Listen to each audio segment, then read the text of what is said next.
What's going on? It's Suk and I'm back with a brand new video on SuperDuprTech. And in today's video, I shall be running a number of different benchmarking tests on the brand new iPhone 15. As always, I will be uploading a number of other videos comparing and testing this phone's features along with testing its cameras.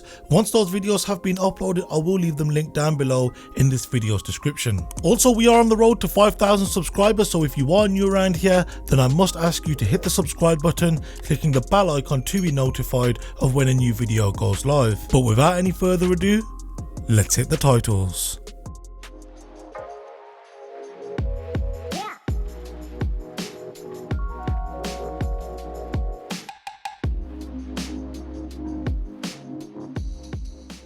So before we start, I do want to quickly mention that this iPhone 15 has the A16 Bionic chip, which has a 6-core CPU, which has 2 high performance and 4 high efficiency cores. It's also got a 5-core GPU, which Apple claims to be up to 40% faster than the GPU found in the iPhone 12. And as always, it has a 16-core neural engine.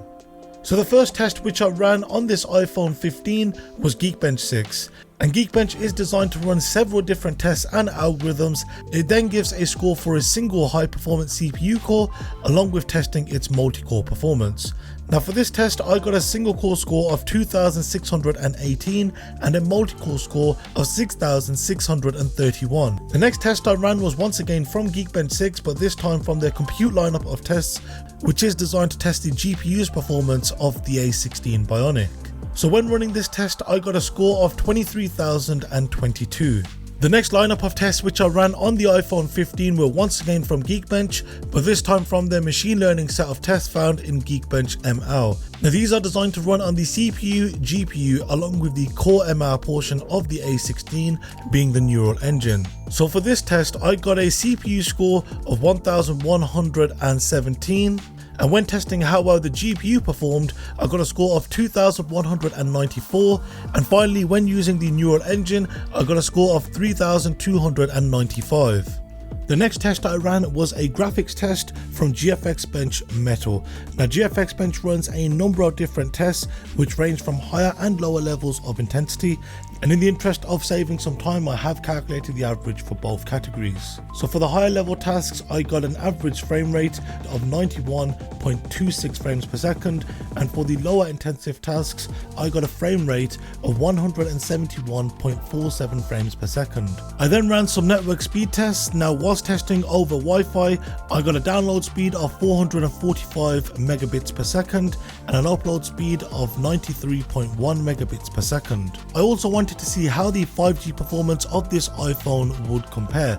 So I ran once again using the EE network here in the UK and got download speeds of 340 megabits per second and an upload speed of 59.6 megabits per second. I also ran a number of different graphics tests from 3D Mark. The first of these being their wildlife graphics test. Well, in terms of the overall score, I maxed it out, with this iPhone clearly being more than powerful enough to run this test. I also ran the wildlife stress test. Now for this test, the best score this iPhone 15 achieved was 8,208, whilst the lowest was 6,733. It's quite interesting to see that it lowered down to that score after around 4 to 5 minutes. So if you are going to be playing a number of games, and if you're going to be playing them for more than 5 minutes, then you'll certainly find that the frame rates may start to dip. The next test I ran was the Wildlife Extreme test. Now for this test, I got a score of 2,291 and it also averaged 13.7 frames per second. Bear in mind that it is rendering a 4K scene. I also ran the Wildlife Extreme stress test, and for this test, the best score this iPhone 15 achieved was 2,273, whilst the lowest was 1,832, which indeed is quite the drop in performance. I also ran the Solar Bay ray tracing test from 3D Mark. On this iPhone 15, I had an overall score of 3,138 with an overall average frame rate of 11.9 frames per second. And when running the Solar Bay stress test, the highest score this iPhone got was 3,074 and the lowest was 2,604.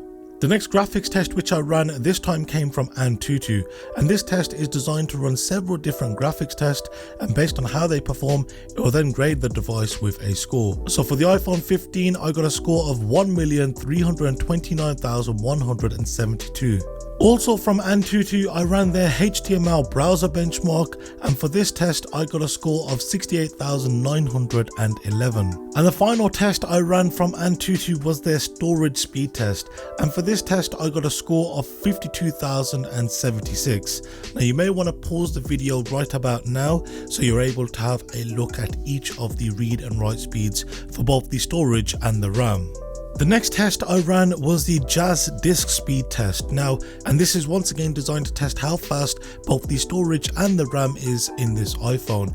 Now what you can see from this is that I got read speeds of 1,560 megabytes per second, and I got write speeds of 951 megabytes per second. Now you can pause the video here once again to see what the performance was like across the board. The final test I ran on this iPhone 15 was a timed video export of a 4K video project. It's worth noting that the video had a length of 5 minutes and 24 seconds, and impressively it took this iPhone 15 4 minutes and 7 seconds to export. So that'll be all for today's video. I hope you enjoyed the video. If you are new around here, then be sure to subscribe clicking the bell icon to be notified of when any of my new videos go live. If you've got any questions with anything you've seen in today's video, then be sure to leave them down below in the comment section, or alternatively you can hit me up on my social media, links to which can be found down below in this video's description. Once again, thank you very much for watching, and I'll see you next time. Take care and have a good one.